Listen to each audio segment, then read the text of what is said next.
Assalamualaikum warahmatullahi wabarakatuh. Alhamdulillah, ini adalah materi fikih di kelas 8 SMP IT Akidah. Marilah bersama-sama kita membaca bismillah untuk memulai pelajaran kali ini, yaitu Bismillahirrahmanirrahim.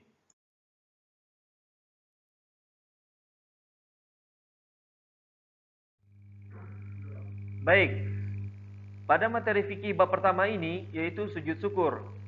Dalam materi ini kita akan mempelajari apa itu sujud syukur, penyebab adanya sujud syukur, bagaimana bila terus-menerus mendapatkan nikmat, bagaimana bila lupa sujud syukur, bagaimana syarat dan tata cara sujud syukur, apakah ada sujud syukur di dalam sholat, bolehkah melaksanakan sujud syukur pada waktu yang terlarang untuk sholat, bagaimana bacaan untuk sujud syukur.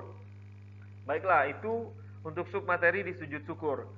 Selanjutnya, kita akan mengetahui yaitu apa itu sujud syukur.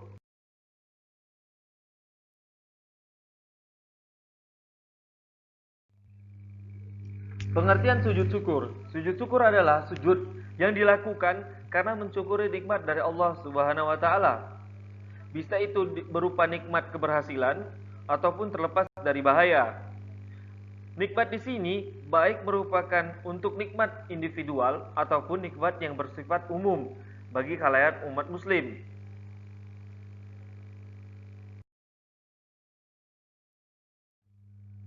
Setelah kita mengetahui apa makna dari sujud syukur, marilah kita mengetahui apa sebab adanya sujud syukur itu sendiri. Sujud syukur itu umumnya ketika seseorang mendapatkan nikmat yang besar. Apa maksud dari nikmat yang besar tersebut? Yaitu ketika seseorang baru dikaruniai anak oleh Subhanahu wa taala. Setelah lama ia menanti anak tersebut. Contoh lainnya, yaitu sujud syukur juga disyariatkan ketika seseorang selamat dari musibah, sembuh dari sakit, menemukan barang-barangnya yang hilang, ataupun diri dan hartanya selamat dari kebakaran ataupun tenggelam. Boleh jadi, sujud syukur itu ketika seseorang melihat orang yang tertimpa musibah ataupun ahli maksiat, lalu ia bersyukur karena selamat dari hal-hal tersebut. Ulama Syafi'iyah dan Hambali menegaskan bahwa sujud syukur disunnahkan ketika seseorang mendapatkan nikmat ataupun selamat dari musibah yang sifatnya bisa khusus individu ataupun yang dialami oleh kebanyakan kaum muslimin, seperti selamat dari musuh ataupun selamat dari wabah.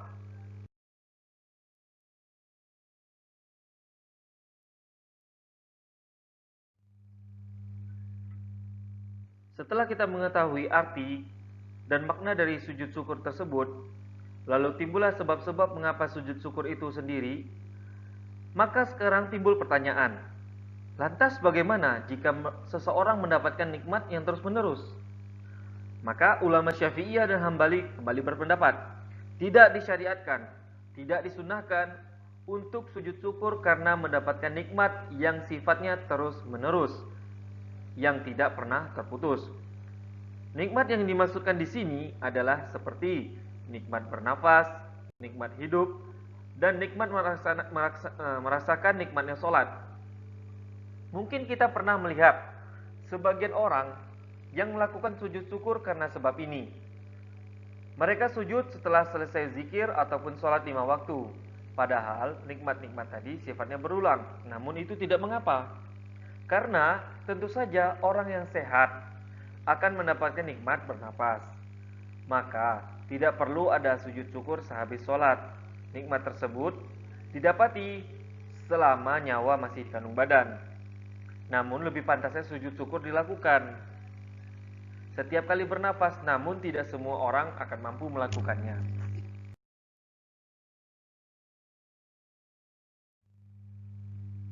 Selanjutnya, pertanyaan ini juga sering ditanyakan. Lantas bagaimana kalau lupa sujud syukur?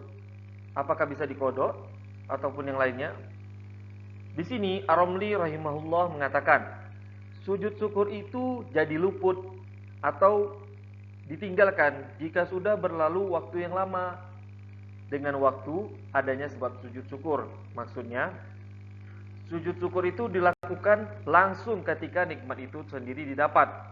Berarti Sujud syukur dilakukan ketika mendapatkan nikmat ataupun selamat dari musibah, langsung, jangan sampai adanya selang waktu yang lama.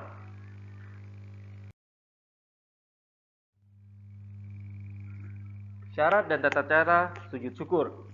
Sujud syukur tidak disyaratkan menghadap kiblat, juga tidak disyaratkan dalam keadaan bersuci, karena sujud syukur bukanlah sholat.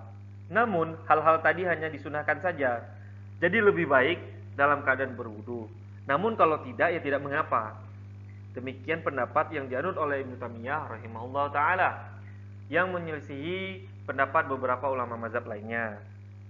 Lalu, tata cara sujud syukur itu sama seperti sujud tilawah, yaitu dengan sekali sujud saja. Ketika akan sujud, hendaklah dalam keadaan suci, menghadap kiblat, lalu bertakbir. Kemudian melakukan sekali sujud.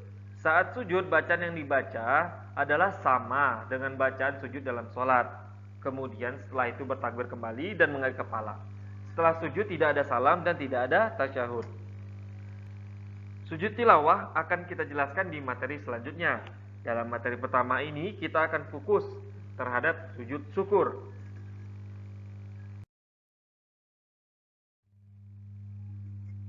Selanjutnya, apakah ada sujud syukur di dalam sholat?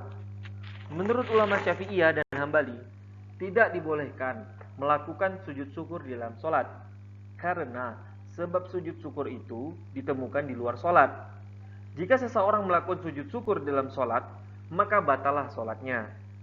Dalam tanda kutip, kecuali jika ia tidak tahu ataupun lupa. Maka sholatnya tidak batal seperti ketika ia lupa dengan menambahkan sujud di dalam sholat. Jadi, tidak lantas kita menghakimi seseorang yang lupa ini, lalu lantas ia batal sholatnya jika ia melaksanakan sujud syukur. Namun pada umumnya, seseorang melakukan sujud syukur ini pasti menemukan sebabnya di luar sholat. Jadi bukan di dalam sholat itu tersendiri. Karena sujud syukur bukanlah bagian dari dalam sholat, bukan juga dari rukun sholat.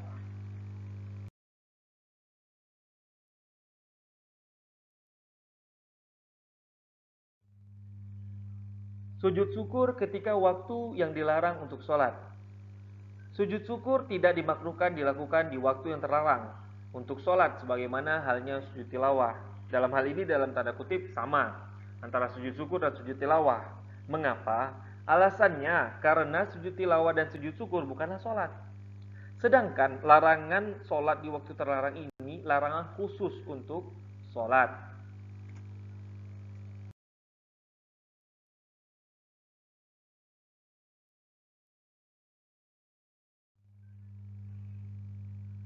Pada bacaan sujud syukur beserta dalilnya ini, Bapak akan menjelaskan beberapa hal yang tidak ada di dalam buku kalian masing-masing. Semoga kalian mendengarkannya, menyatatnya, dan menyimak dengan seksama. Yang pertama yaitu dari Hudzaifah radhiyallahu anhu. Beliau adalah sahabat Nabi. Beliau menceritakan tata cara sholat Nabi Shallallahu Alaihi Wasallam, dan ketika sujud beliau membaca Subhana Rabbiyal A'la, Maha Suci Allah yang Maha Tinggi. Bisa dicek dalam kitab Muslim yaitu nomor 772. Lalu dari Bunda Aisyah radhiyallahu anha, Nabi Shallallahu Alaihi Wasallam bisa membaca doa ketika ruku dan sujud. Subhanakallahumma rabbana wa bihamdika Allahumma ighfirli. Maha suci Engkau ya Allah, Rabb kami. Dengan segala pujian kepadamu, ampunilah dosa-dosaku. Ini bisa dicek yaitu dalam kitab Bukhari dan Muslim. Dalam Bukhari dalam nomor 817 dan dalam Muslim di nomor 484. Dari Ali bin Abi Thalib, Nabi Shallallahu Alaihi Wasallam ketika sujud membaca Allahumma laka sajadtu wa bika amantu wa laka aslamtu sajada wajhiya lilladzi khalaqahu wa sawwarahu wa syaqqa sam'ahu wa basarahu tabarakallahu ahsanul khaliqin. Ya Allah, kepadamulah aku bersujud, karenamulah aku beriman, kepadamulah aku berserah diri, wajahku bersujud kepada penciptanya yang membentuknya, yang membentuk pendengaran dan penglihatannya. Maha suci Allah sebaik-baik pencipta. dapat dilihat di dalam kitab Muslim nomor 771. Adapun bacaan yang biasanya dibaca ketika sujud tilawah di dalam beberapa buku ini belum dapat dibaca juga, namun hadisnya masih diperselisihkan sohihannya. Namun Imam Ahmad bin Hanbal rahimahullah mengatakan, adapun ketika sujud tilawah, maka aku biasa membaca Subhana Rabbiyal A'la, dan di antara bacaan sujud dalam sholat terdapat pula bacaan sajada wajhiya lilladzi khalaqahu wa sawwarahu wa syaqqa sam'ahu wa basarahu. Tabarakallah ahsanul khaliqin. Ini terdapat sebagaimana yang diriwayatkan dalam hadis Muslim. Jadi intinya, kalian bisa membaca sujud syukur ini dengan bacaan yang pendek, yaitu sama dengan bacaan sujud, itu tidak mengapa. Namun adapun yang ingin membaca bacaan yang telah ia hafal dari beberapa buku, insya Allah juga tidak mengapa, selama ia tahu dari mana ia menghafal bacaannya tersebut.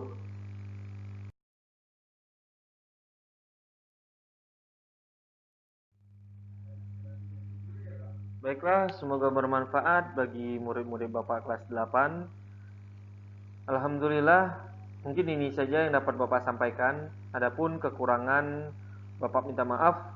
Jika ada pertanyaan, bisa langsung bertanya, mungkin via Japri ke WA Bapak, ataupun kepada wali kelas masing-masing. Bapak akhiri dengan doa kafaratul majlis. Subhanakallahumma wa bihamdika, asyhadu an la ilaha illa anta, astaghfiruka wa atubu ilaik. Assalamualaikum warahmatullahi wabarakatuh.